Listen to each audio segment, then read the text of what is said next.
So cinema ನೋಡಿದ್ವಿ, content oriented cinema.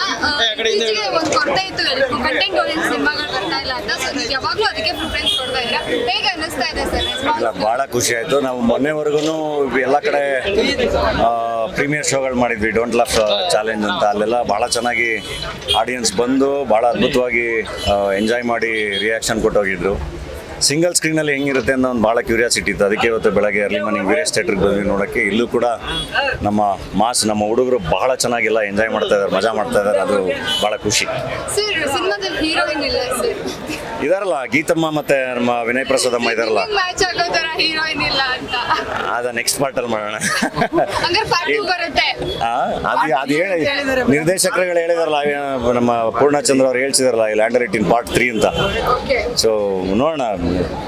Team ಭಾಳ ಚೆನ್ನಾಗಿದೆ, ಭಾಳ ಹಾರ್ಡ್ ವರ್ಕರ್ಸು ಎಲ್ಲ ಭಾಳ ಚೆನ್ನಾಗಿ ಬರೆದು ತುಂಬ ಅದ್ಭುತವಾಗಿ ಎಕ್ಸಿಕ್ಯೂಟ್ ಮಾಡಿದ್ದಾರೆ. ಆ್ಯಂಡ್ ಅಷ್ಟೂ ಜನ ಕಲಾವಿದರಲ್ಲಿ most of them first timers ಇದ್ದಾರೆ. ಒಬ್ರಿಗಿಂತ ಒಬ್ಬರು ಕಾಂಪಿಟೇಷನಲ್ಲಿ ಚೆನ್ನಾಗಿ ಆ್ಯಕ್ಟ್ ಮಾಡಿದ್ದಾರೆ. ಐ ಥಿಂಕ್ ಈ ಸಿನಿಮಾಗೆ ನಾನೊಂದು ಟ್ರ್ಯಾಕ್ ಅಷ್ಟೇ, ಎಲ್ಲ ಅದ್ಭುತವಾಗಿ ಓಡಿರೋರು ಬೇರೆ ಎಲ್ಲ ಕಲಾವಿದರು.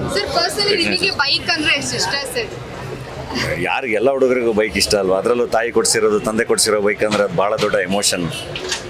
ಒಂದು ವೇ ಅಂದರೆ ಅದು ಎಸ್ಪೆಷಲಿ ಮಿಡಲ್ ಕ್ಲಾಸಲ್ಲಿ ತುಂಬ ಕಷ್ಟಪಟ್ಟು ಒಂದು ತೊಗೊಂಡಿರ್ತೀವಿ, ಅದ್ರ ಮೇಲೆ ಪ್ರೀತಿ ಅದು ಯಾವಾಗಲೂ ಹಂಗೆ ಇರುತ್ತೆ. ಇವತ್ತಿಗೂ ನನಗೆ ನನ್ನ ತಂದೆ ಕೊಡಿಸಿರೋ TVS ಇನ್ನೂ ನನ್ನ ಹತ್ರನೇ ಇವೆ. ಅದು ಅವತ್ತು ಅವರು ನಾವು ಕೇಳಿದಾಗ ಅವ್ರವ್ರ ಒದ್ದಾಟದಲ್ಲಿ ಕೊಡಿಸಿರ್ತಾರಲ್ಲ, ಅದು ಯಾವಾಗಲೂ ಎಮೋಷನ್. ಅದು ನೆಕ್ಸ್ಟ್ ಹೇಳ್ತೀನಿ ಅಲ್ಲ, ಈಗ ಸದ್ಯಕ್ಕೆ ಅಣ್ಣ ಫ್ರಮ್ ಮೆಕ್ಸಿಕೋ ಶೂಟ್ ಮುಗಿದಿದೆ. ಈಗ ನೆಕ್ಸ್ಟು ಈಗ ಮದರ್ ಪ್ರಾಮಿಸ್ ಮುಗಿತಿದ್ದಂಗೆ ಅಣ್ಣ ಫ್ರಮ್ ಮೆಕ್ಸಿಕೋ ಪ್ರಮೋಷನ್ಸ್ ಶುರು ಮಾಡ್ತಾ ಇದೀವಿ. Thank you.